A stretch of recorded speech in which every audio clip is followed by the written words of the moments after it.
An absurd ideological belief is actually a form of tribal signaling. It signifies that one's ideology is more important to them than reason itself, than truth, sanity, reason. And to one's allies, this is an oath of unwavering loyalty. To one's enemies, it is a threat display. So it's not always about what's true. It's often about how does this make me look to my tribal compatriots and to my enemies. Tell me your background. How did you come to write long Twitter threads that hundreds of thousands of people see? So my original background is in tech, and I was working sort of on search algorithms and things like that, and basically tasked with sort of ensuring that people get directed to the right information. But I sort of started losing interest in that when I realized that the main problems with the internet were not actually caused by algorithms. They're actually caused by people, because algorithms are basically just a reflection of human behavior. So once that sort of epiphany came to me, I decided that it would actually be more productive for me to actually understand the core of the problems with the internet. And when I say the problems with the internet, I mean things like misinformation and polarization and things like that. So I decided to sort of move away from tech and sort of explore human psychology a little bit more.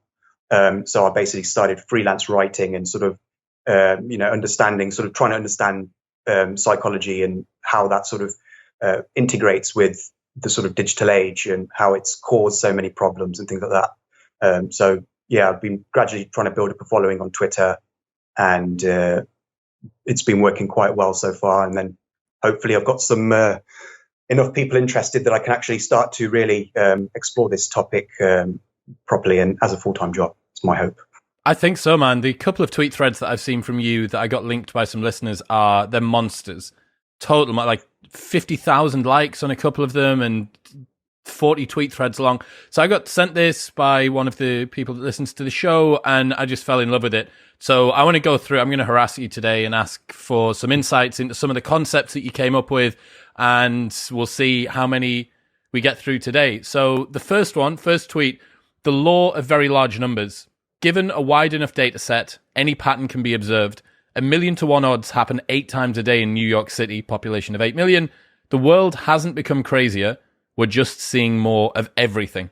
What's that mean? So that's basically the story of Twitter. Basically, that sort of explains all of Twitter. So the whole thing about news is that news is only news if it's surprising, if it's interesting. If it's not interesting, it's not news. So people only share things that are surprising, and as a result of that, what happens is that if you've got a feed, a Twitter feed, and people are just sharing things that they find unusual, it gives you a distorted perspective of the world, because you're not seeing reality. You're seeing the exception to reality. You're seeing what's surprising, and the cumulative effect of this is that it can really sort of send you bonkers. It can send you crazy, because you just get a completely, distorted view of reality. And, this is something that occurs regardless of what your beliefs are. It really, it's a universal experience. So if you're on the left, you're just going to constantly see things that would, be sort of surprising and sort of interesting and outrageous to the left. So you'll see, racism, and you'll see a lot of instances of corporate greed, bigotry, transphobia, all that kind of stuff. So that will lead you to believe that the world is more bigoted and more greedy and just more corrupt than it actually is, because you're just seeing these sort of cherry-picked examples of the worst of humanity. And the same goes with if you're on the right and, you're anti-woke and whatever. If you're following the libs of TikTok. Great Twitter account. Yeah. It's a hilarious account, and it's very entertaining. But if that's all you're following, if it's just those kinds of anti-woke accounts, then you're going to basically, all you're going to see is just, Hollywood celebrities acting crazy, and you're going to see these academics, with this kind of critical race theory craziness. You're just going to see that just over and over again. And it's going to, even if you're not conscious of it, it's going to basically fool your brain into thinking that this is the norm, that, this madness, this basically extremism is the norm, basically. So what that does is that it basically creates this sense of threat. and it makes you feel that basically the whole world is hostile. And this is what drives people further to the extremes, because they think, oh my God, there's basically a woke apocalypse, or oh my God, racism is everywhere. So this basically causes people to double down on their beliefs and to say, oh my God, we need to do something about this. And it basically makes people militant. Have you ever read 10 Reasons Not to Get Famous by Tim Ferriss? I haven't, no. It's just an article online. It's about half an hour long. And fuck, man, it's so interesting. And in it, one of the things that he highlights is that most people are shooting for fame. They want to try and get as big of an audience as possible. But what happens when you overshoot fame and you get 150 million or a 300 million person audience? And I think he said 1%, around about 1% of the population are psychopaths. And he was like, okay, in an audience of 150 million people, that's a lot of psychopaths. So his point was that when you start to spread the net wide enough, the exceptions start to be able to band together to the point where you have so many outliers that they dominate your experience. And I guess this is kind of what you're seeing. For all that I find libs of TikTok kind of, it's funny and sort of ridiculous, it does irritate me in a way, because I know that it's a misrepresentation of what most well-meaning people on the left must have. And it irritates me because I think outraged at what these people are actually saying. So yeah, it's a difficult one, man. And it's just that limbic hijack race to the bottom of the brainstem that you immediately respond to. Yeah, absolutely. And I mean, further to what you were saying about sort of, the psychopath thing, it sort of increases the number of psychopaths.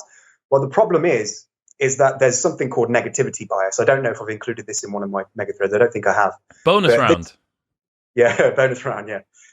So negativity bias is basically the human tendency to remember and to sort of give more focus and attention to negative information rather than positive information. And so if you've got an audience like Tim Ferriss, for instance, I think he's got 1.5 million followers, probably more than that. If you've got a huge number of followers, you can sort of read through your notifications, and you'll see a lot of compliments after you tweet something, and you see, oh, this is nice, this person loves what I'm writing, that's great.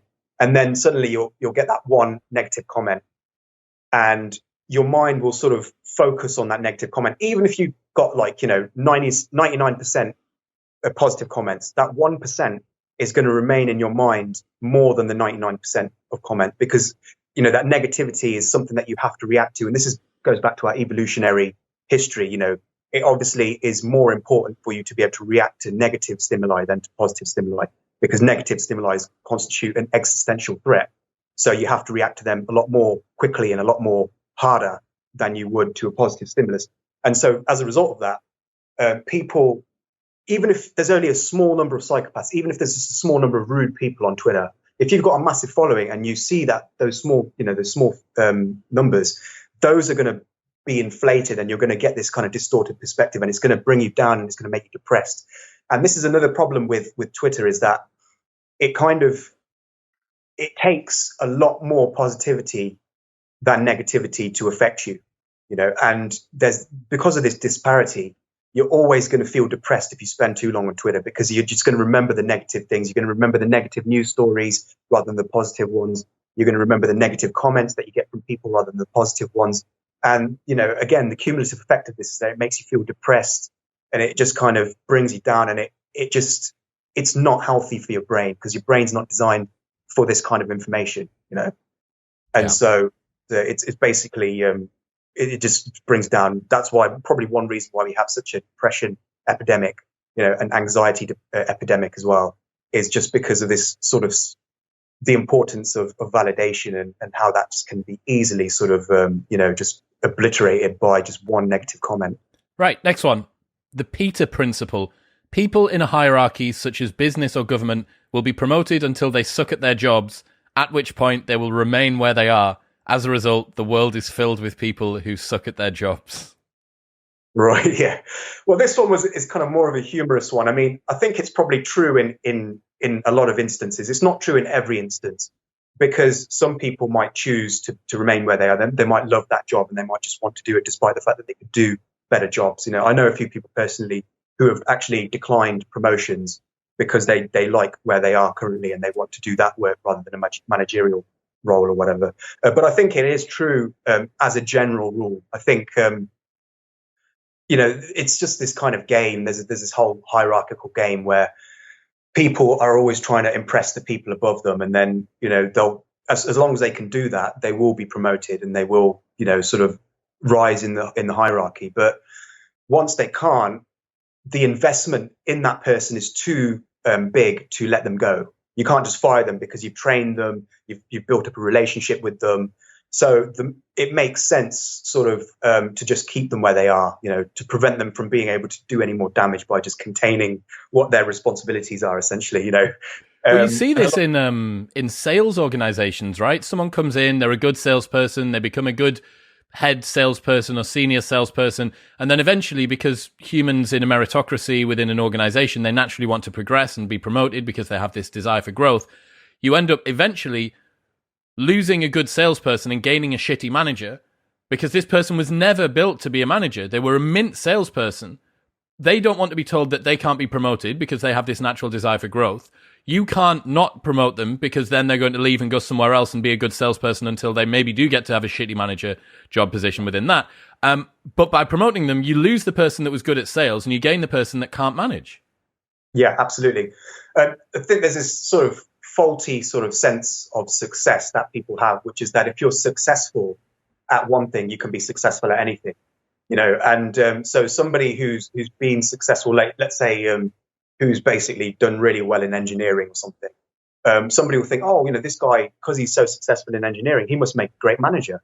And so they'll promote them to a sort of managerial role. But the thing is that that person has spent their entire life doing engineering, and that's why they're so good at engineering. So to try to sort of just, assume that just because they're successful as an engineer, they're going to make a great manager, I think this is a bit of a sort of a fallacy that is quite surprisingly common. When places that I've worked, I've found that sort of people would just be promoted just purely based on numbers, just sort of their statistics, sort of as it were, rather than do they actually have the skills to succeed in a very sort of very different environment to one that they've been working on. And as a result of that, I think there are a lot of people who just aren't really qualified at what they do, and you see it all the time. You just see incompetence all the time, and it's the rule rather than the exception. And I think that, the Peter Principle does have a large part to play in that. I don't think it's the only factor, but I think I do think it's certainly one of the factors. Yeah. Next one, the golden hammer. When someone, usually an intellectual who has gained a cultish following for popularizing a concept, becomes so drunk with power, he thinks he can apply that concept to everything. Every mention of this concept should be accompanied by a picture of Nassim Taleb.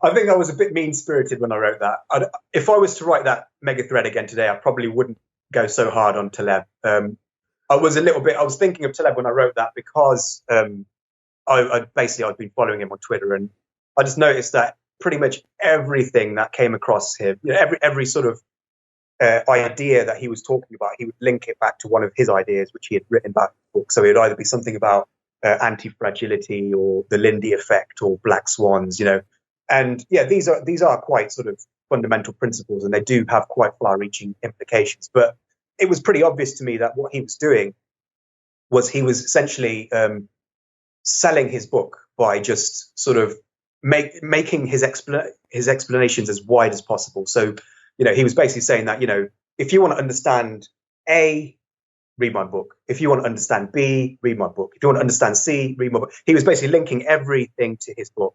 And I think that this is something that obviously it's not just Taleb who's guilty of this. He was just the example that I thought of at the time.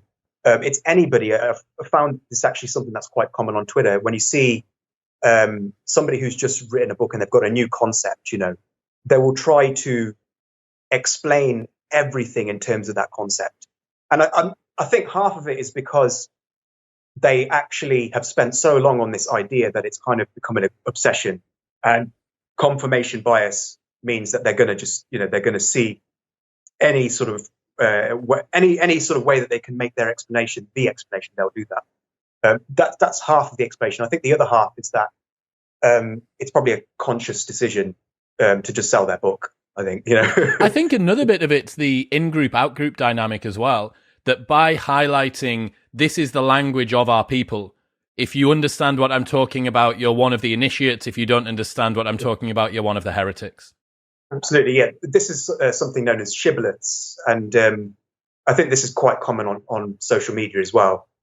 People form lingo, they form these concepts, these words, which signal to others of the same tribe that they are a member of the in-group. They're called shibboleths, and they are actually a very, very sort of central part of tribal life, to have this kind of code. Everybody's got it, like people on the right, for instance, use the word based a lot, and stuff like, and then you've got people on the left who've got their whole, academic sort of stuff about, white fragility and all that kind of stuff. So everybody's got their own sort of code sort of system, which they use to sort of reinforce their in-group status and, reinforce these relationships that they have with other tribe members. So, yeah, I think that could be a part of it as well. Yeah, absolutely. Right. Brandolini's law, aka the bullshit asymmetry principle. It takes a lot more energy to refute bullshit than to produce it. Hence, the world is full of unrefuted bullshit. Yeah.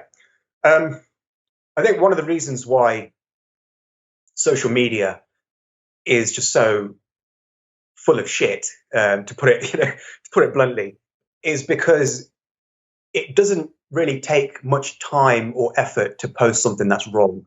And if you think about the kinds of people who don't think very much about what they post, they're going to be able to post at a much faster rate than people who do think about what they post. So because of that rule, most of Twitter, most of your Twitter timeline, most of your Facebook timeline is going to be composed of people who haven't thought through what they're actually saying. Because obviously they can post at a much faster rate and at a much greater rate than people who think very carefully before they post. And as a result of that, it creates the impression that people are actually stupider than they actually are. Like, I'm not being funny, but when I first joined Twitter in 2014, one of the first thoughts that I had was, my God, there's a lot of stupid people on this planet. And that was actually one of my thoughts. I just couldn't believe it. I'd never been exposed to so much stupidity when I just looked at Twitter for the first time and saw all of these idiotic comments. I just couldn't believe it. And part of that was because I'd fallen under the illusion of Brandolini's law. I'd basically been given this false impression of people by the overrepresentation of people who don't think before they post.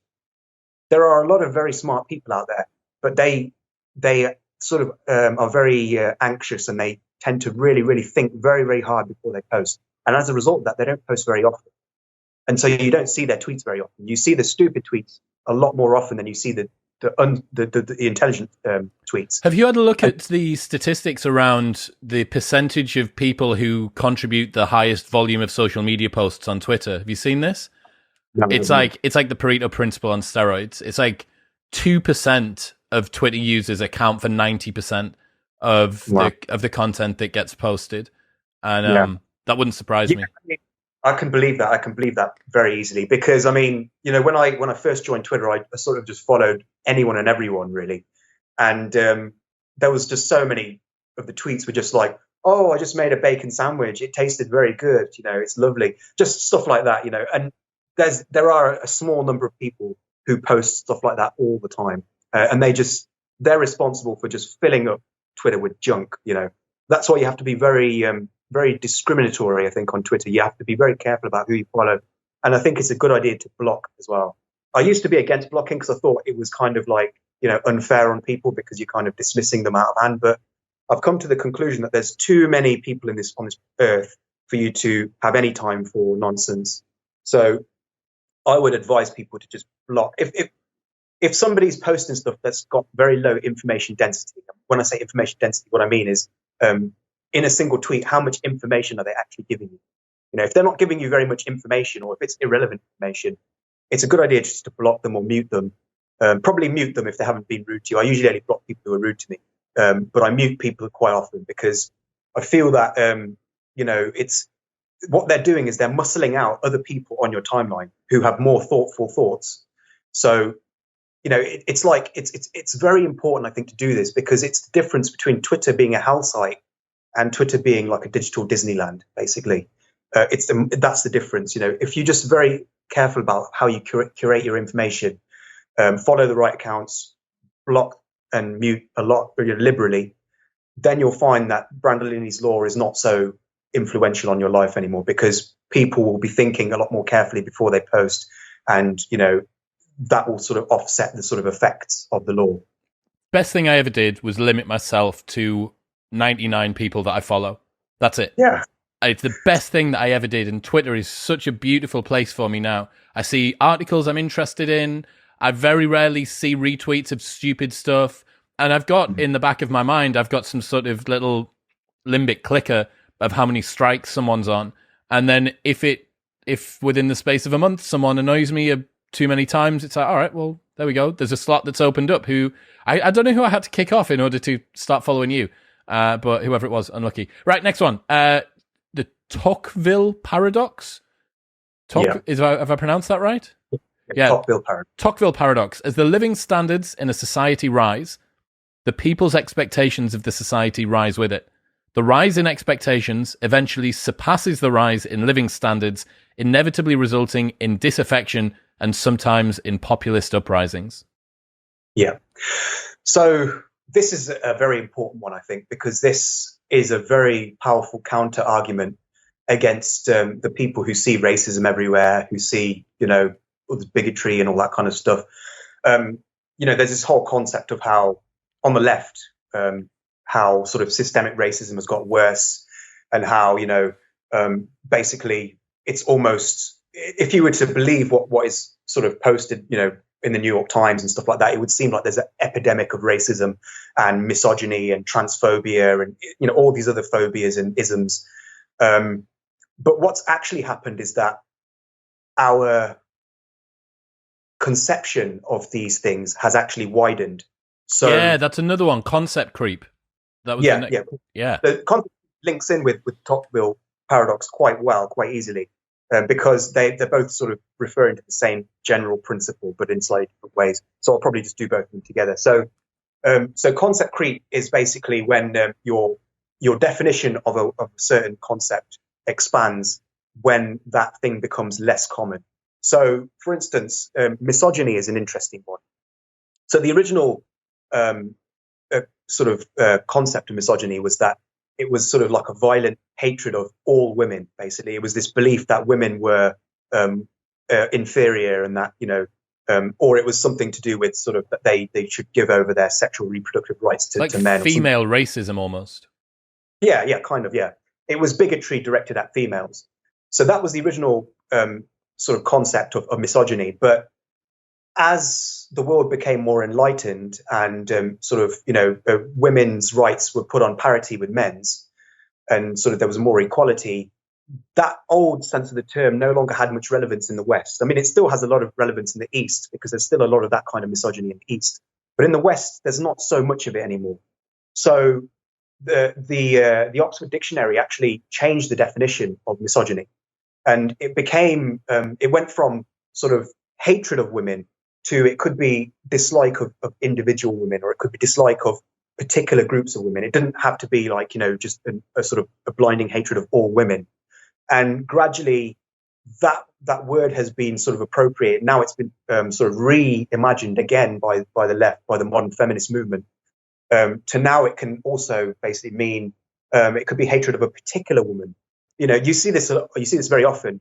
Somebody, Hillary Clinton weaponized this new definition of misogyny very, very cleverly in the sort of election.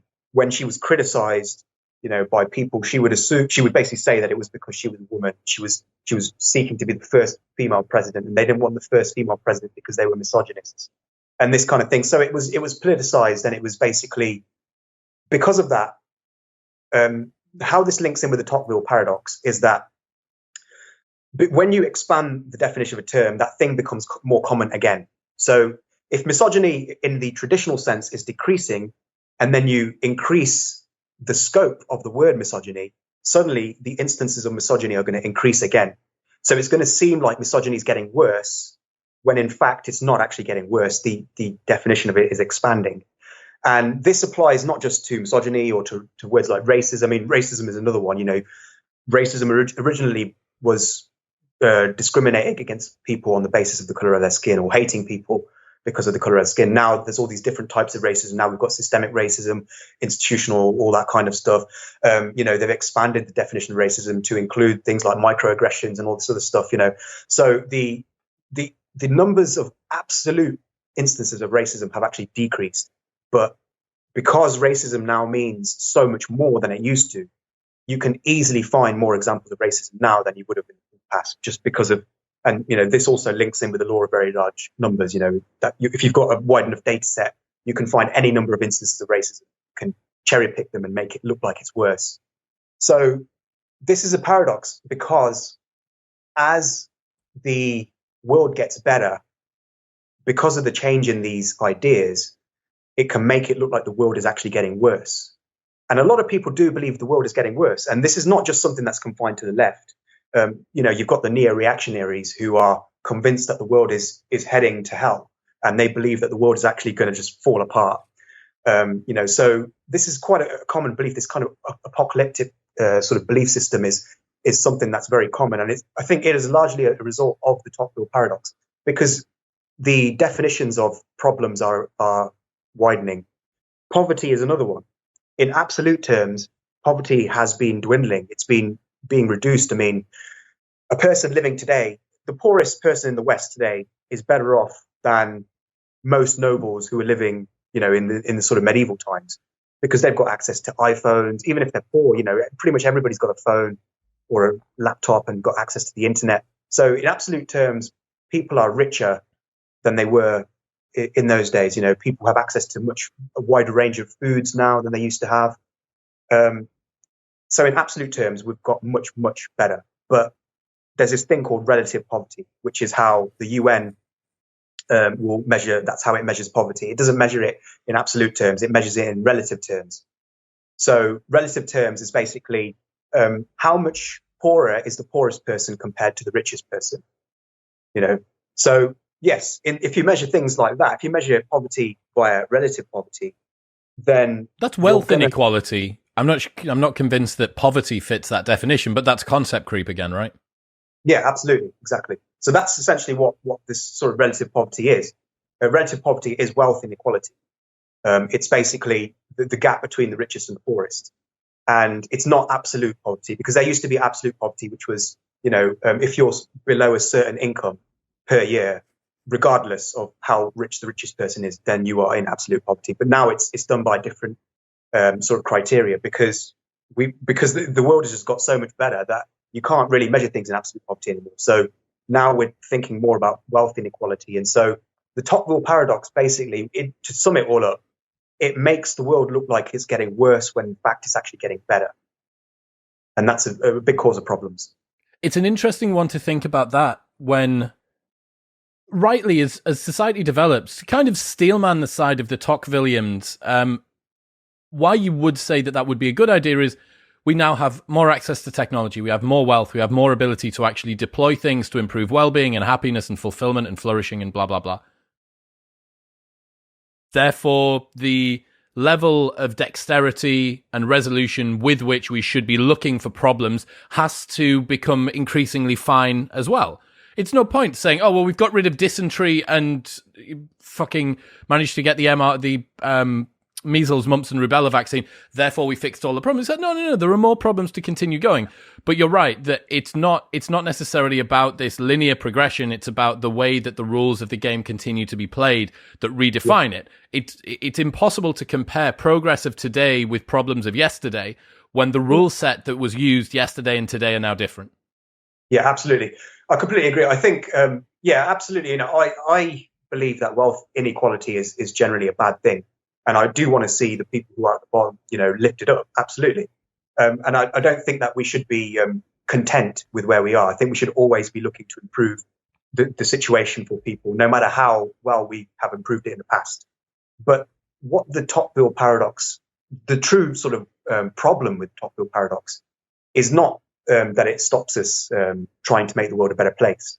The problem is that it creates this sense of pessimism, which can manifest in dangerous ideologies. So, you can have this sort of leftist sort of view of, for instance, the Black Lives Matter riots last year. They caused a lot of damage. And I can understand why people are angry. I mean, George Floyd should not be killed the way he shouldn't have been killed at all, but it was particularly egregious the way he died. And, so I can understand that it made people angry. But if people had actually looked at the facts, they would see that the violence by the cops against members of the black community has actually decreased massively. And Coleman Hughes is a great writer on race and stuff. He wrote this thing called the racism treadmill, which is that no matter how well race relations become, there will always be people who will say that it's not enough and that there needs to be more needs to be done, and that it's basically it's not like that they're saying that basically that they just need to improve, because that would be fine. Of course, race relations need to improve. What they're saying is that race relations haven't moved at all. Basically, they will always say that race relations are still as bad as they were in the 1950s or worse, or even 1900s, when it's self-evidently not true. I mean, there's been huge civil rights movements which have, given black people the rights to vote, the rights to go to school with white people, and all these things have happened sort of in the past 100 years. And so it's self-evidently false. And yet these people still believe that race relations are either haven't moved at all since those times, or that they've actually got worse. And this is, it's just, it is largely due to the Tocqueville paradox. People just can't see that these, they can't see the sort of the advances, because they've been fooled by language, and they've been fooled by ideas, and they've been fooled by sort of a lot of ideologuing by the sort of New York Times and, these kinds of publications, which are always pushing this sort of narrative that the world is getting more racist. The racism treadmill, I haven't spent much time watching Coleman Hughes' stuff. I've got John McWhorter on in a couple of weeks, and he's got a new book called Woke Racism out, which I haven't read yet, but he'll be interesting to speak to. Right, next one. This is one of my favorites because I adore the blog post that this came from. The toxoplasma of rage. The ideas that spread most are not those everyone agrees with, but those that divide people most, because people see them as causes to attack or defend in order to signal their commitment to a tribe. And this is Scott Alexander from what used to be Slate Star Codex and is now Astral Codex 10. Yeah, absolutely. Yeah, he's a great writer. This is a very important one also, because there's this sort of naive view that some people have, which is that people just want to know what's true. And, if you just only give people the truth, then everybody will be enlightened, and, the world will be sort of rosy and everything will be happily ever after kind of thing. But that's not how the human brain works. The human brain is not actually that interested in truth. The human brain is interested in creating a sort of image of reality that is in line with evolution, basically, and part of that evolution, because most of our lives, if you look at humans have been around for about 200,000 years, and for approximately 180,000 of those 200,000 years, so approximately 90% of human evolution has been spent in hunter-gatherer lifestyles, in tribal societies. And as a result of that, we have tribal mentalities. So we tend to play status games within tribes, and we tend to have these kind of internecine struggles. And we also sort of are very hostile to people who are not of our tribe. And when it comes to information, we often try to use that information in ways that will benefit our tribe, or which will benefit our status within that tribe. And so this is one of the core things behind sort of epistemology. If you've got a set of information and you give that information to people, they're not going to process it as in, is this true or is this false? They're going to process it largely as, does this hurt or does it help my tribe? And this really explains a lot of the sort of polarization that we're seeing on the internet and social media specifically, because essentially what the culture war is a sort of a relic. It's a vestige of our tribal struggles. We have essentially sort of re-primitivized technology to sort of, because we've reverted back to this kind of caveman sort of tribal ideology because of the way that Twitter is sort of, and Facebook and stuff are basically sort of arranged, So we form these communities online, which are essentially tribes. And we do not look at things as true or false. We look at them as, how is this going to benefit my tribe? How is it not going to benefit my tribe? And from that simple fact, you have polarization, you have misinformation, you have all the big problems that we are facing today as a result of this one thing.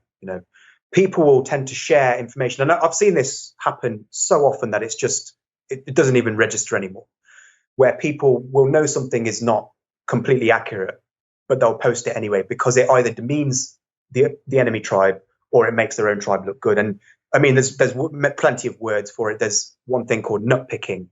Nut picking is when you take the most extreme sort of examples of the opposing tribe, and then you use that to demonize the entire enemy tribe. So if you're on the left and you see and you want to sort of demonize the right, what you would do is you would go to someone like Stefan Molyneux or like a Richard Spencer sort of character, someone who's unpopular with most people, someone who's very, very far right. And so, then you'd say, oh, look, this person is, this person's a racist and he's a member of this tribe, so they're all racists, And likewise, if you're on the right, libs of TikTok. Yeah, exactly. Yeah. You'll get the most woke person that you can find, somebody who basically thinks that math is racist or something like that. And then you'll say, oh, look at this person, they're so woke. This is what the woke believe. They believe that math is racist.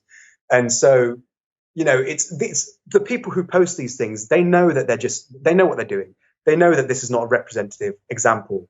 It's just, they're taking an extreme and they're using that to sort of demonize the entire tribe. And straw manning is basically the same sort of concept, where you take what somebody said and then you just interpret it in the worst possible way. And people often do this dishonestly. They don't do it sort of unwittingly. A lot of people do this dishonestly. So, somebody says, if they have concerns about immigration, for instance, then you say, oh, so what you're saying is that you hate all immigrants, so you're a racist, you don't like brown people, basically. So they'll take the worst interpretation of what somebody has said, and then they'll basically, they'll use that to demonize a tribe. So this basically sums up pretty much 99% of the culture war, basically. There's an article by Eric Torenberg that I read a couple of weeks ago, and he talks about status games and some of the idea pathogens that we're sort of seeing at the moment. And one of the things that he highlighted was that some of the crazy ideas that people share from their own tribe, the ones that they know to be false, they're almost commitment devices. So they're seen as commitment devices by their own side. Look, we all kind of know that this thing's a bit mental, but you need to posit your position alongside us as a show of faith. And if you don't, it's a canary in the coal mine that you might not be someone that is aligned with our interests. And that's really, really fucking interesting. That this is some sort of like hazing, initiation type fealty ceremony to check whether or not everyone's on side. An absurd ideological belief is actually a form of tribal signaling. It signifies that one's ideology is more important to them than reason itself, than truth, sanity, reason. And to one's allies, this is an oath of sort of unwavering loyalty. To one's enemies, it is a threat display, basically. So it's not always about what's true. It's often about, how does this make me look to my tribal sort of compatriots and to my enemies?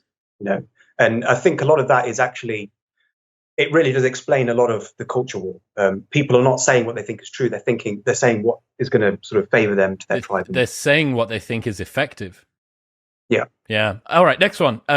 Bulverism.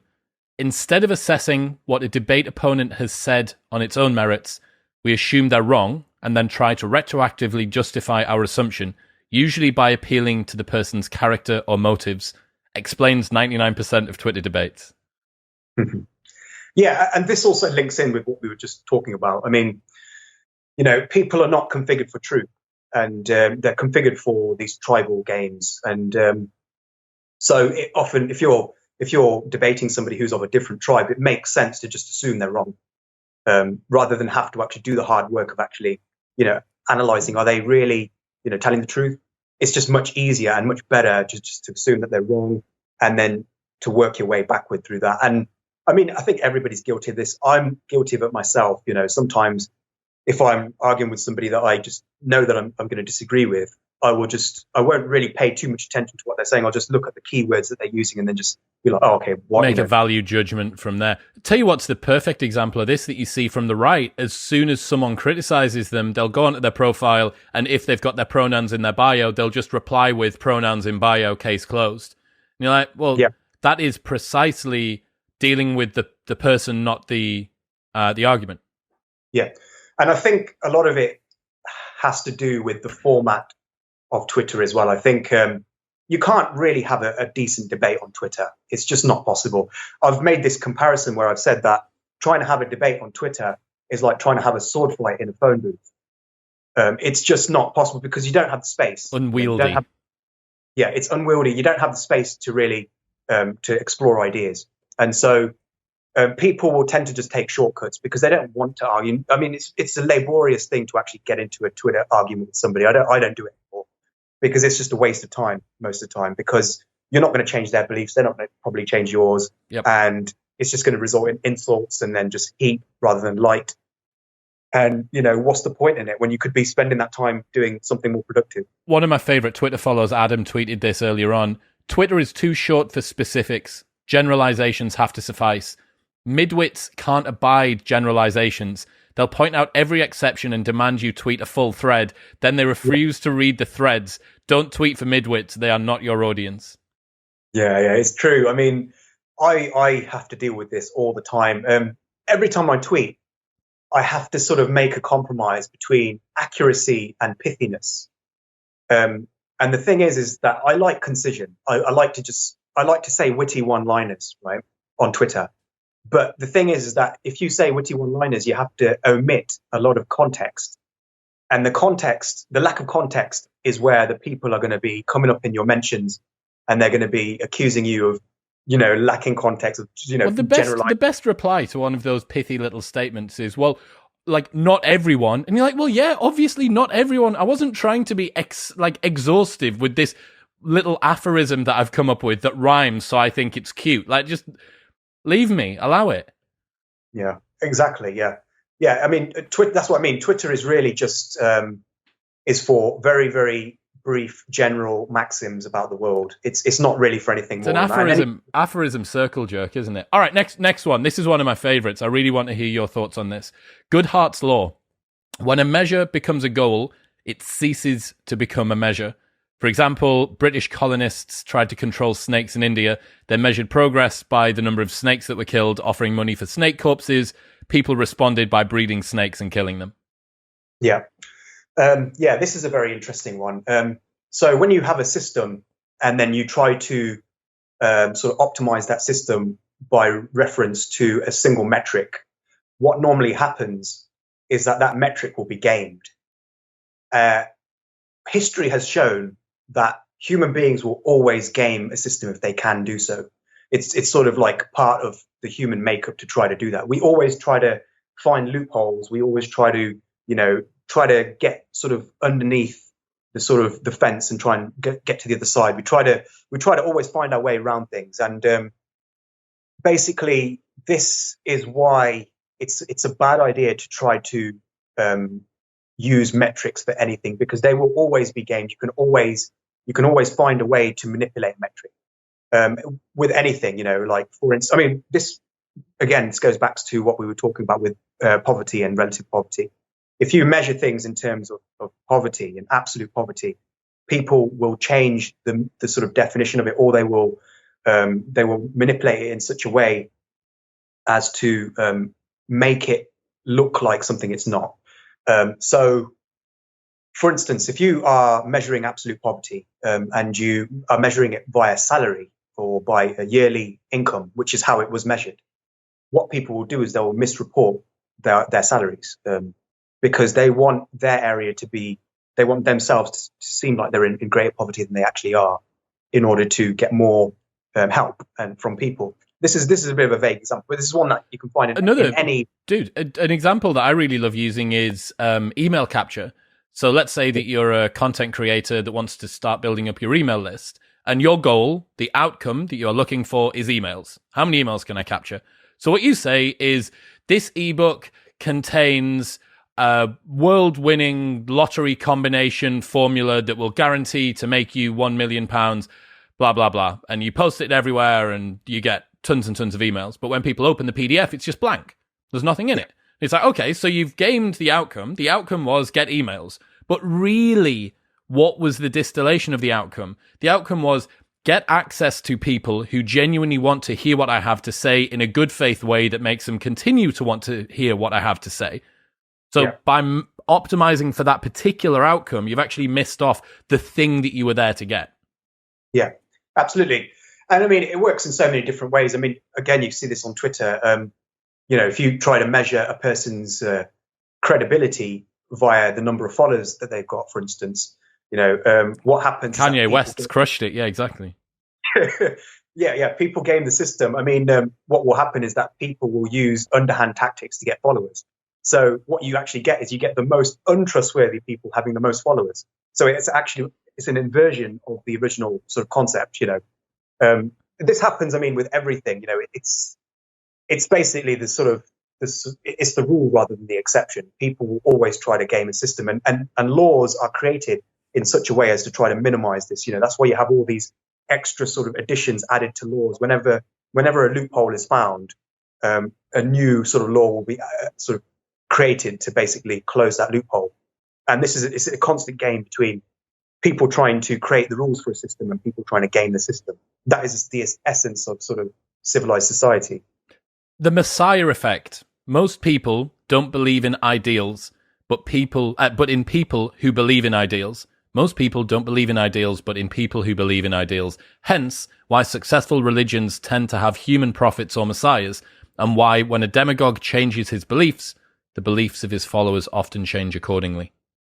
Yeah. So this one, I wasn't really sure about including this one because this is completely my own invention. That's what basically sort of separates this one from the others. But because I included one of my own from the first thread, I thought, okay, I'll include one of my own into this thread. It's still a nascent one, which is why the Messiah effect is not a great name. I just sort of spur of the moment name. But it's something that I do feel is generally true. I don't think it's true in every instance again, but it's something that I feel is a general truth.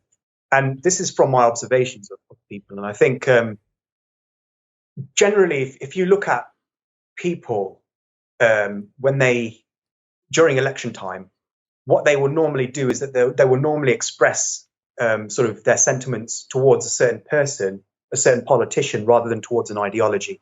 If you ask people, for instance, if you look at Donald Trump, for instance, if you ask a Trump supporter what they like about Trump's policies, most of them wouldn't really be able to give you a very good sort of overview of his policies.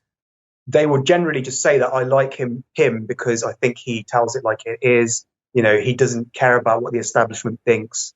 He just basically does what he wants to do. He's independent and all this kind of stuff. So they would generally fire off the qualities of the person rather than policies that he espouses. And I think that one of the reasons for this is that policies are quite hard to understand. And they take a lot of sort of time to really get to grips with. In order to understand Trump's policies, you need to understand how economics works. You need to understand how the political system works. You need to understand how business and corporations and things like that work. So there's a lot of things you have to understand in order just to understand Trump's policies. Whereas if you look at Trump himself, he's quite easy to read. All you got to do is just watch him on TV, and you can see aspects of his personality very, very quickly. You don't need to have any other knowledge. So it's a shortcut, basically. It's a shortcut. We trust people rather than ideas, and it makes it much easier on our brain, because then we can just delegate all the responsibility to that person rather than have to think for ourselves. It's like they're a distillation of what they represent. Yeah, absolutely. Yeah. We tend to think of human beings in terms of archetypes, I think. And when we see somebody, we think of what they represent as a symbol. We see people as symbols in a sense, and for a lot of people, Trump symbolized sort of this kind of anti-establishment sort of independence, basically. He was essentially like a wrecking ball that is going to sort of, just tear apart the the sort of polite society, sort of, that governed before him. And then obviously to people who don't like Trump, he's just this, crude sort of buffoon who's just an idiot, basically, doesn't really know anything, and he's a pathological liar. And that was for them, that was sufficient for him. Do you know why? Another reason I think this might be the case, and perhaps it's a weakness or a vulnerability of the 21st century. I don't know many people that genuinely love a thing. I know people that love people, but I don't know many people that are actually really passionate. So if you ask someone, dude, what do you really care about? What are you really passionate about? What do you love in life? And they should say their family, wouldn't they? Correct, yeah. They don't tend to say a thing. So when you see someone who is outright caring, this is from Eliezer Yudkowsky, actually. He highlighted that most people take the piss out of the rationalist movement, not because they're taking the piss out of the rationalist movement, but because not many people love anything as much as rationalists love the rationalist movement. And he says it's just an outlier effect to see people that care a lot about a thing. And when you finally do, I think the presumption from midwits is they know something. No one would be this bought into any idea if there wasn't tons and tons and tons of virtue behind it. Because I'm not. I think I'm smart, and I'm not bought into anything as much as this guy. So I'm a put my colours onto this person's flagpole. I'm a hold on to those coattails, because that's the person that's going to carry us forward. Yeah, absolutely. Yeah, we generally do have more of an affinity to people than to ideas or to things. And I think part of it is also the same reason why we like watching Hollywood actors, play parts and stuff. It's that we get the archetypes from these people. We see the way that a certain person behaves, and if we like the way that they behave, we try to emulate them. We see them as a model for our own behavior, and through that, we sort of it's like a way that we kind of try to improve ourselves by emulating other people. And if we see somebody that we like, think, oh, okay, I'll be more like this person. You can't really emulate an idea. You can't emulate a thing, but you can emulate a person. And because we are sort of mimetic human beings, we tend to learn by copying others.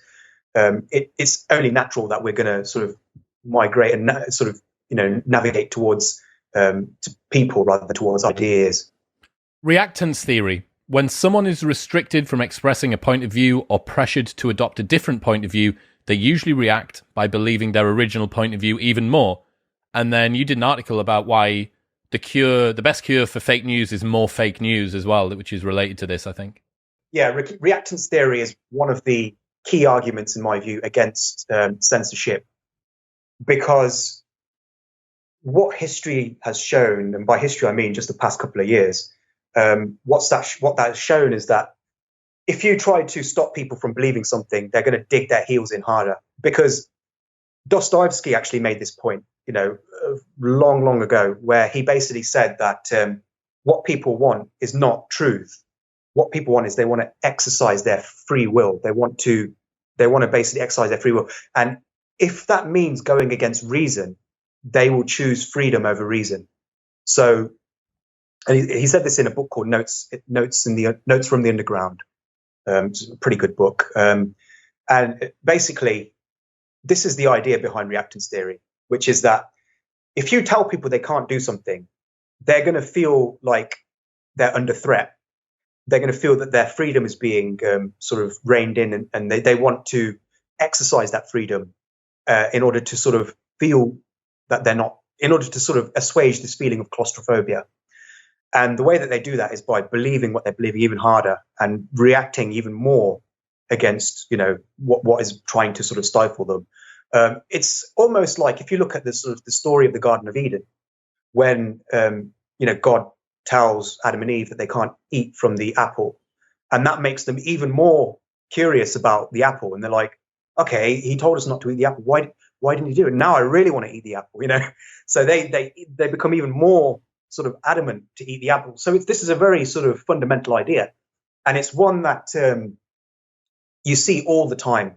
If you look at the way that censorship works now, I mean, most of the censorship that occurs is usually targeting people who are pushing what are regarded as conspiracy theories, things like QAnon, the anti-vaxxers and those kinds of people. And what these people will generally do when they see their posts being deleted from Twitter is they're not going to say, oh, okay, right, they deleted it, so that means it's wrong, so I'm not going to believe that anymore.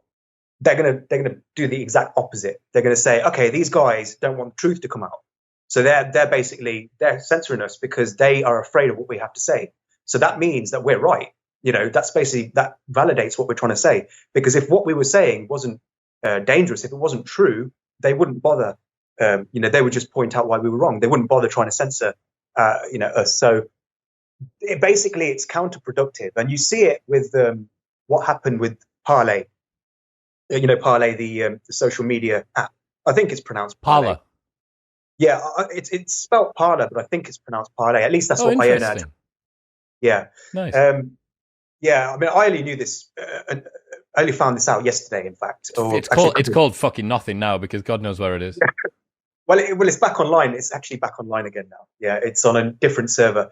But what happened? So I'll just sort of briefly delineate what happened. So after the January 6th Capitol riot, there was a lot of pressure put on the tech giants by the Biden administration to essentially,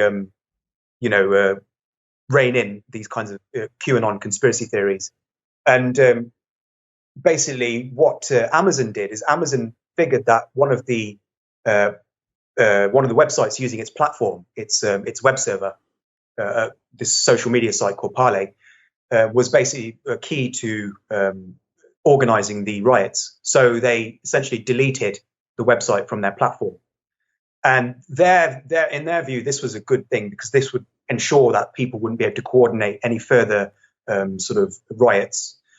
But it actually had no effect, because everybody just went to alternate platforms such as Gab, and they basically just did what they were doing before. But now they were extra angry, because now they thought this is actually a confirmation of everything that we have been saying. They have actually, they've tried to silence us. They've tried to silence us en masse. And so this is clear that there's some kind of conspiracy. And this is the thing with conspiracy theories, is that if you try to conspire against a conspiracy theory, it becomes more evidence of conspiracy, And that's what essentially is happening with with censorship. It appears to the conspiracy theorists that censorship is a conspiracy, that it's part of the conspiracy, essentially. In that sense, conspiracy theories are anti-fragile. You cannot defeat a conspiracy theory by conspiracy, because that just becomes part of the conspiracy that they believe in. So it sounds a bit sort of obvious, but this is something that a lot of people who work for these sort of fact-checking organizations and these Silicon Valley censors, a lot of these people don't really realize this. And this is actually one of the problems that I see with this, partially, or a counterpoint to it, is that taking out individual speakers that hold keystone positions can be effective. So I know that Alex Jones has a particularly large audience, but his audience isn't going to grow. Like, the only way that Infowars.com now increases in size is by word of mouth. He can't advertise. He's not got access on social media. Donald Trump, now when you see him on the internet, you're like, oh, look, it's Donald Trump, as opposed to, oh, look, it's Donald Trump. Like, it's a surprise rather than something that's obvious. And the example that I use for this is Milo Yiannopoulos. Like, Milo got totally unpersoned from the internet. Yeah. And where the fuck has he got? Now, he may be an easy example because he's just gone mental.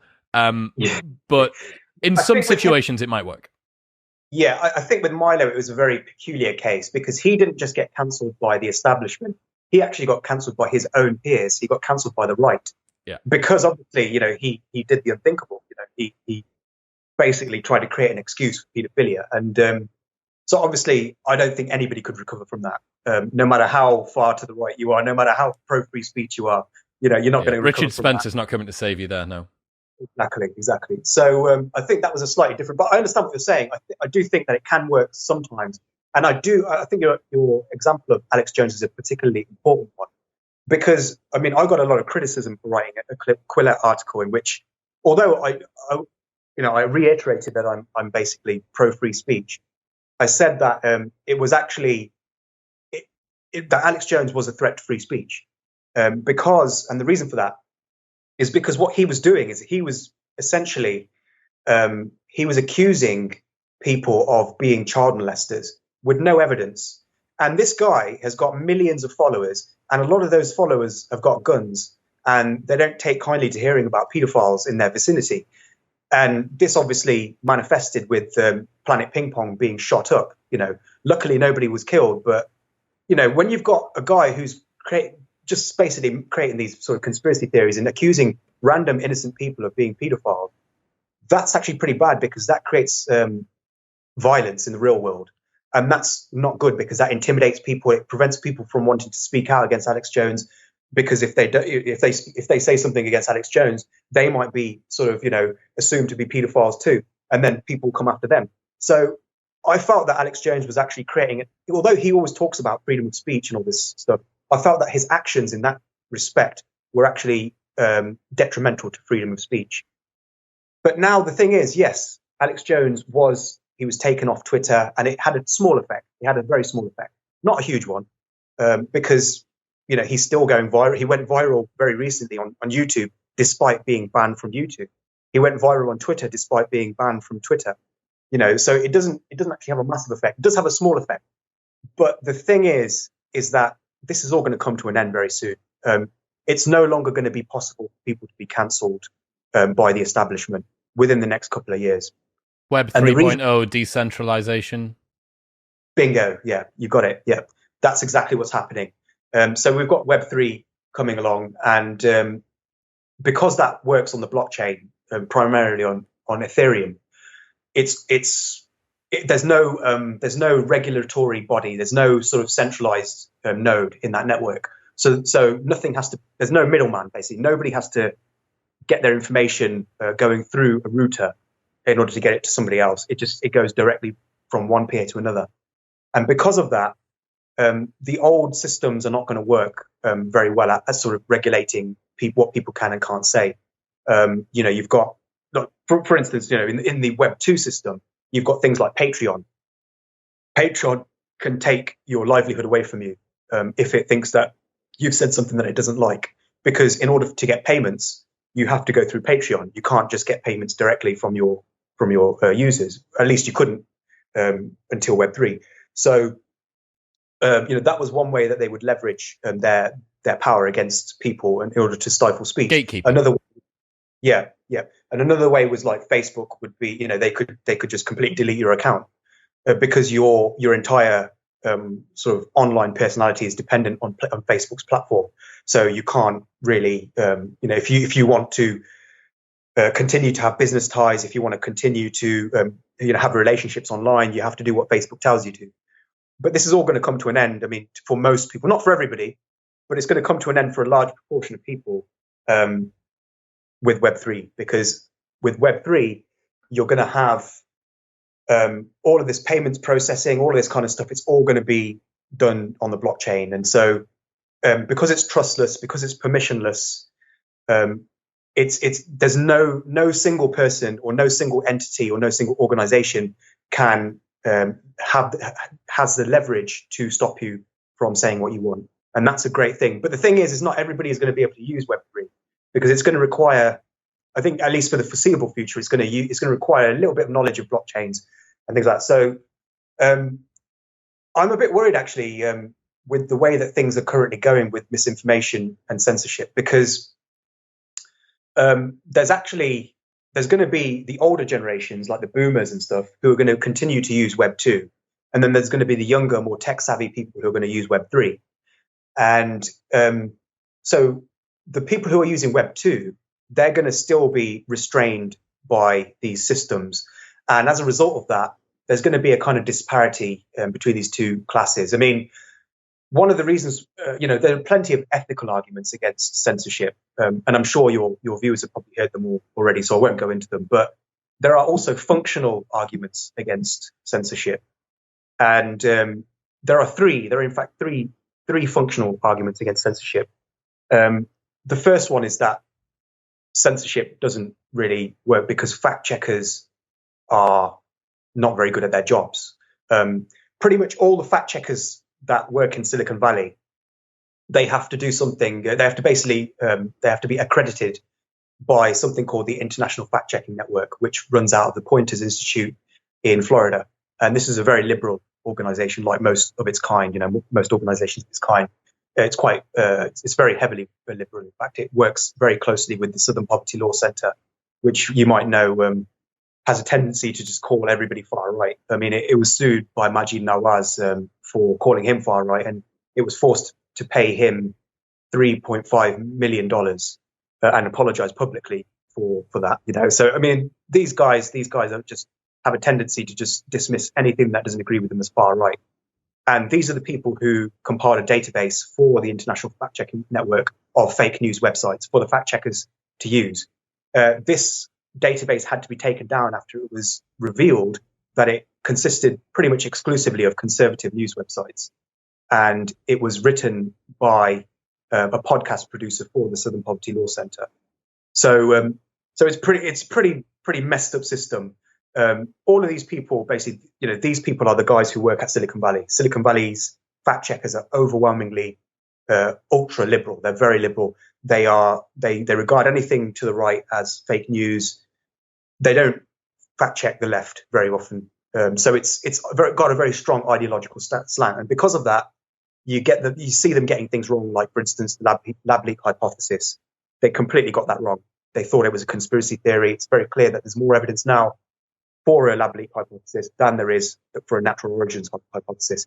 And they got this wrong because they have this liberal mindset. They assume that Donald Trump was racist and anybody who believed in the lab leak hypothesis was racist, which makes no sense because the alternative explanation, which is that it came from Chinese dietary habits, is more racist. That's a lot more racist than believing it came from a lab. And yet they somehow managed to, because Trump said it, it was by virtue of that it was racist. So that's the first problem for the censorship, is that you can't actually determine what's fake news and not, because it's very, very heavily ideological. The second problem with it is that it interferes with our natural adaptive processes. So you can't get rid of all the misinformation in the world. You can only get rid of a small proportion of it, and some of the time. But what you're doing is you're making people reliant on you to tell you what is true and what is false. When you choose what people can and can't see, and when you put these kind of nutritional labels on posts to say, oh, this has been fact checked and proven to be false, what you're doing is you're not allowing people to. If you're not exposing people to lies, then you're not giving them the experience that they need in order to work out what's true and what's false for themselves. You're basically spoon feeding them what's true and what's false. And so you're making people reliant on your system to tell them what is true and what is false. And that is a bad thing, because if you do that over a long enough period of time, eventually people are going to grow dependent on that. They're going to grow dependent on organizations like Facebook to tell them what is true and what is false. And that's very, very dangerous. People should always try to work out for themselves what is true and what is false. So that's the second problem with censorship. And then obviously the third problem is that Web3 is going to create this division. It's going to split the web in two, basically, where you're going to have the old Web2 users who are being spoon-fed. They're going to be completely reliant on these centralized structures to tell them what's true. And then you're going to have the Web3 people who are going to be learning for themselves what's true and what's false. And this is going to, this might be a bit of a crazy thing to say, but you might know about the story, The Time Machine by H.G. Wells, and you've got the Morlocks and the Eloi. So basically, in this story, this guy goes into the far future, and in the far future, the Morlocks, basically human beings, they divide into two different subspecies. You've got the Eloi, who basically live lives of luxury, and they don't have to worry about anything, and they're pampered and they have everything done for them. And as a result of that, they grow very, very stupid. They never have to use their brains, so their brains atrophy. They never have to use their bodies, so their bodies atrophy. And so they become very weak and very stupid and very naive and sort of, they believe the best in everything. And then underground, you have the Morlocks, who do all the work. They do all the toil, all the industrial toil. they live lives of hardship, and as a result of that, they become very sort of their brains overdevelop and their muscles overdevelop, and they basically become the opposite of the Eloi. And so, in the end, I mean, it's sort of implied that the Eloi will be destroyed by the Morlocks. I don't think that would go quite so far, but essentially, what would happen if we retain this kind of centralized structure on top of the decentralized structure? What's going to happen is people will be divided into two, and you'll have these kind of people who are using Web 2 who will be kind of Eloi, and then you have people who are using Web 3 who will become kind of Morlocks. So the people who are using Web 2 will be spoon-fed by these organizations. They will essentially brainwash them, tell them what's true and what's false. And then you'll have people who are sort of using stuff themselves, finding out things for themselves, and they will have an advantage over the people who are using the Web 2. So it's a bit of a dangerous situation when you try to regulate what people can and can't say, because in the long term, it's going to create disparities. People, you're going to create people who are completely reliant on others to tell them what's true and what's false. You're creating an entire class of people who are essentially sheep. You get a Matthew principle with this as well, right? You're going to get to the people who have the ability to understand technology and utilize the way that Web3 works and can fact check more effectively themselves. You are going to end up with a bifurcated culture if Web3 takes off in the way that some people think it might do. You are going to end up with one group of people speaking one type of language, having a group of commonly held cultural assumptions, and then another group of people who have the old ones, the ones that have just been left behind. Yeah, absolutely. I mean, and it sounds kind of far-fetched, but the thing is it's already happening. It's already happening. It's not something that we have to wait and see. If you look at, for instance, the way that sort of schism has occurred between liberals and conservatives, the liberals are not Elois, they're not Elois, and the conservatives are not Morlocks. But the thing is that the liberals tend to get their information from the establishment because the establishment is liberal. And then the conservatives are obviously getting their information from alternative media because the alternative media is now mainly conservative, or at least, right-leaning, might be libertarian. So there's two separate sources of information now in the world, and these two groups are gradually diverging as they sort of become trapped in their own echo chambers.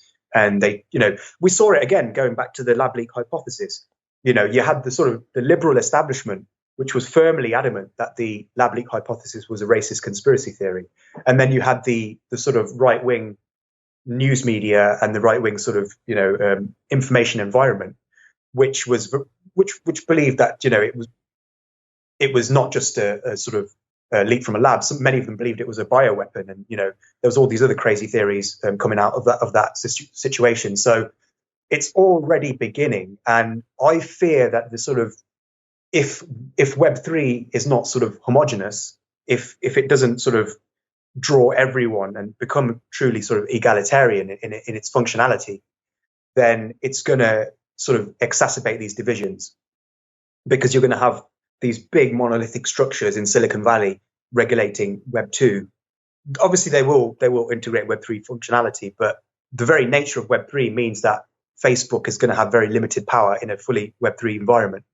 So they're going to try to retain their sort of power by limiting functionality. And people who are accustomed to using these big monolithic structures won't want to leave them. So they'll retain a large audience, even though there will be some people who will migrate to sort of, mesh networks and the like.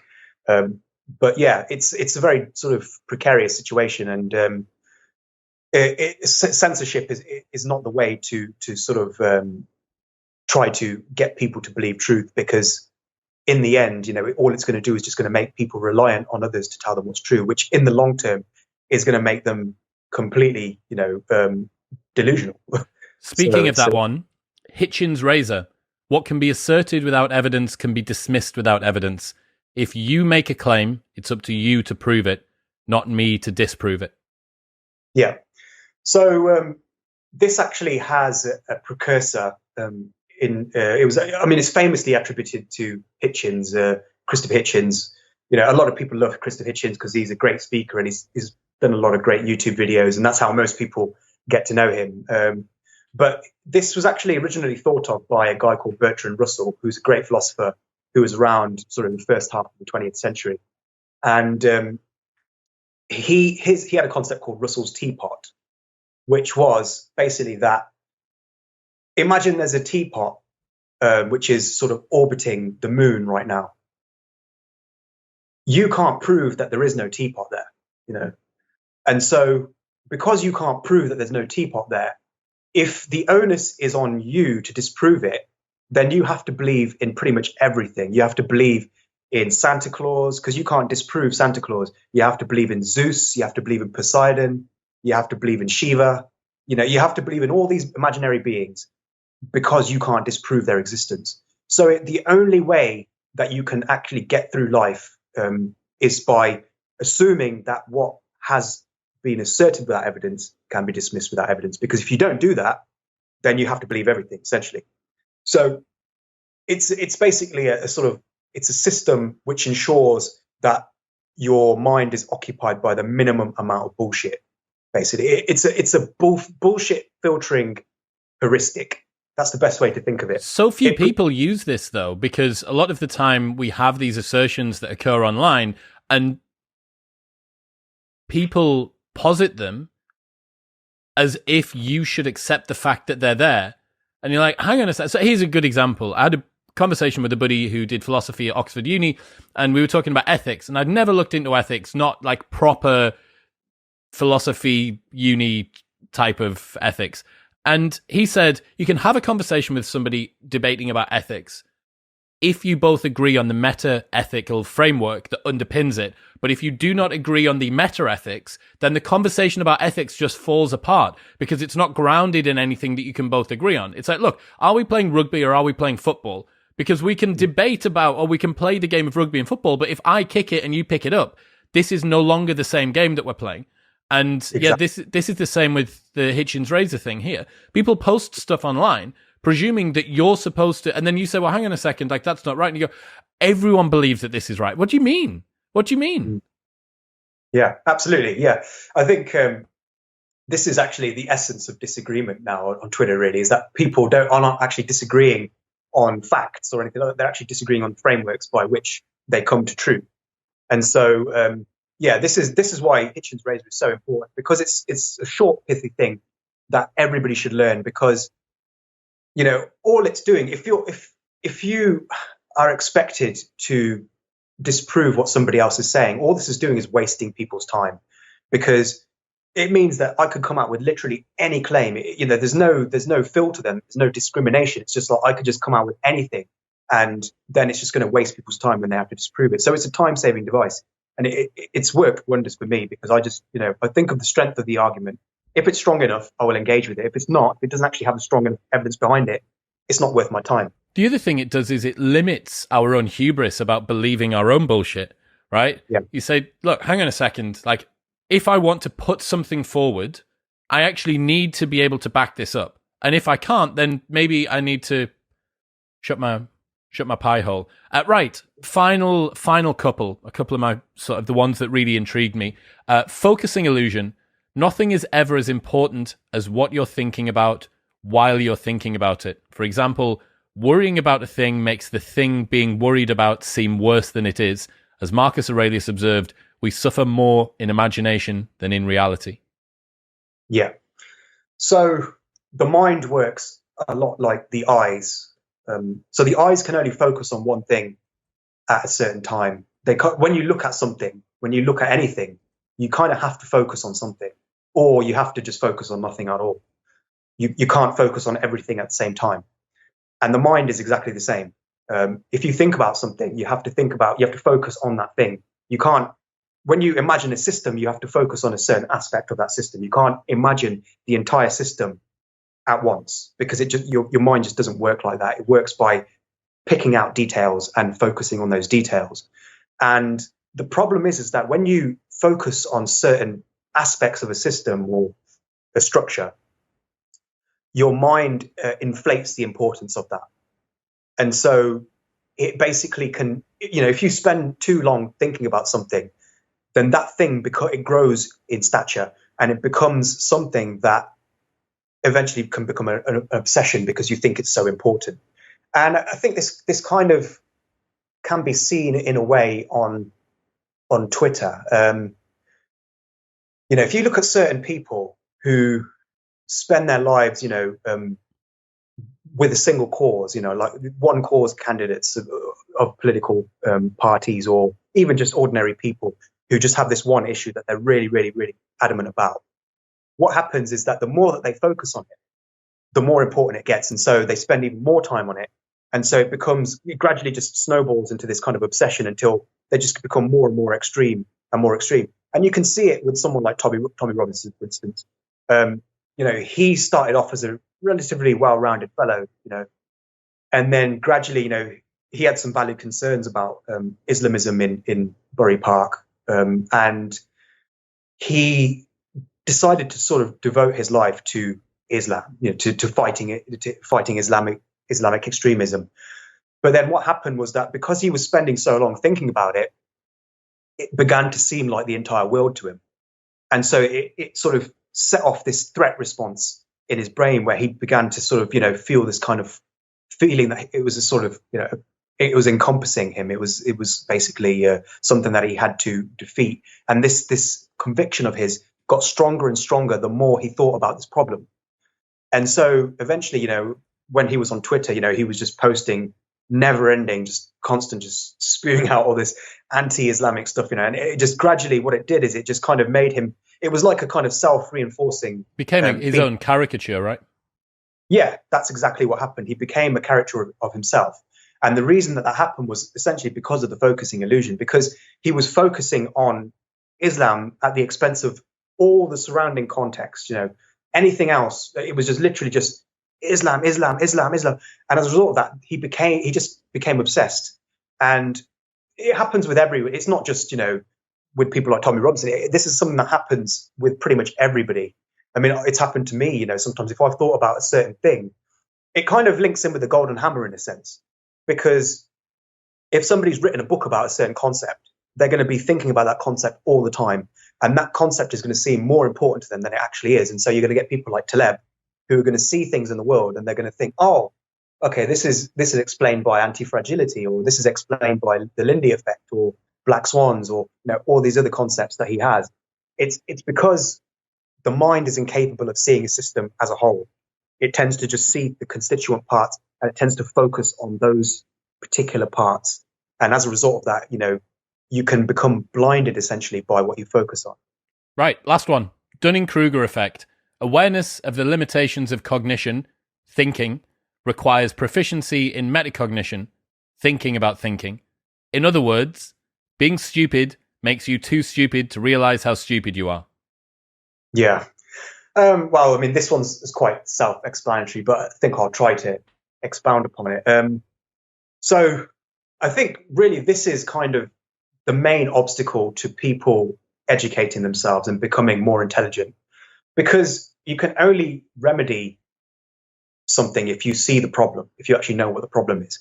But the problem with human minds is that they're incapable of really comprehending themselves. Nobody really understands their own limitations. You can't step outside yourself. We're sort of locked inside our skulls, and that's what we have a very limited perspective. We can see the outside world relatively well, but we can't see how we are ourselves. We can't see our own flaws very well. We can't see the limitations of our thinking very well. And as a result of that, we often, there's a sort of correlation between how unintelligent you are and how ignorant of your own unintelligence you are. So, people sort of who are very ignorant are obviously going to be ignorant of themselves. And so they're going to be ignorant of their own stupidity and their own ignorance. And so it's very hard to remedy that, because what exactly are you supposed to do? If somebody can't recognize their own ignorance, then you can't really remedy it. It's a bit of a sort of sticky situation that people are sort of in. So, I mean, one of the ways that you can try to rectify it is by educating people about the Dunning-Kruger effect, by actually telling people, look, everybody is ignorant to a certain extent, and the degree to which you're ignorant limits how aware of your ignorance you are. How do you think the Dunning-Kruger effect relates to the midwit meme? I think it probably does explain it to a certain extent. I think when people are kind of, when they are not really aware of their own flaws, they will just tend to just not bother trying to seek anything out of their own comfort zone. They won't really.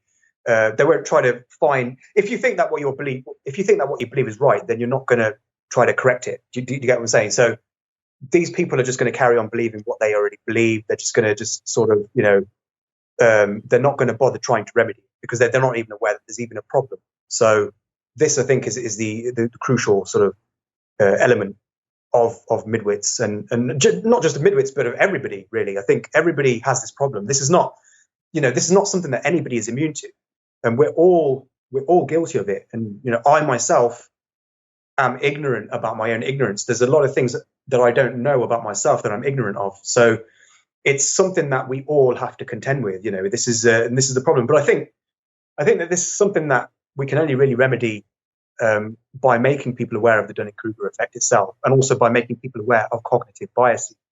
Because when you're aware of the way that your brain is working, then you can sort of you can take steps to remedy it. And I'll give you an example of how you can do this. Let's say that you are an employer and you are going to hire one of two people, person A and person B. And let's say person A and person B have got the exact same qualifications, and they're pretty much exactly the same in terms of what their work history is and all that kind of stuff. One of them is physically attractive and one of them is not. So who would you hire in that situation?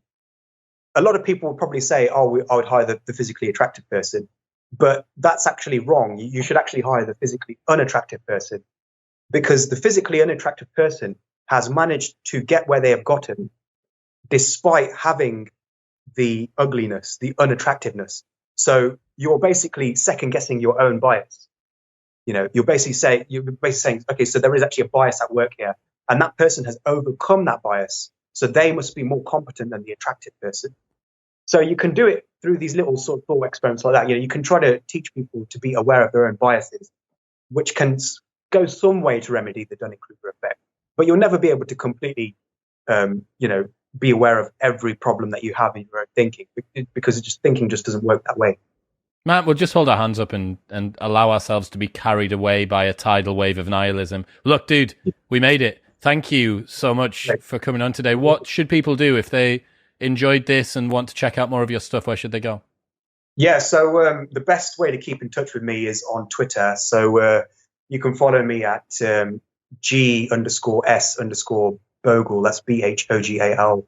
And I've also got a Substack on the horizon, which I'm going to be opening soon. I'm going to be exploring a lot of these concepts in more detail in essay form, which is, just only a couple of weeks away now. So that's something that I'll be doing soon as well. And yeah, hopefully I'll be able to increase the understanding of these concepts. Sick, man. Well, just write some more threads and then we can do some more episodes. That's what I want. Well, more threads will be coming as well. Yeah, this is something I'm going to start doing semi-regularly. So I think I'll probably try and get another thread out for the end of the year, and then we'll see what goes from there.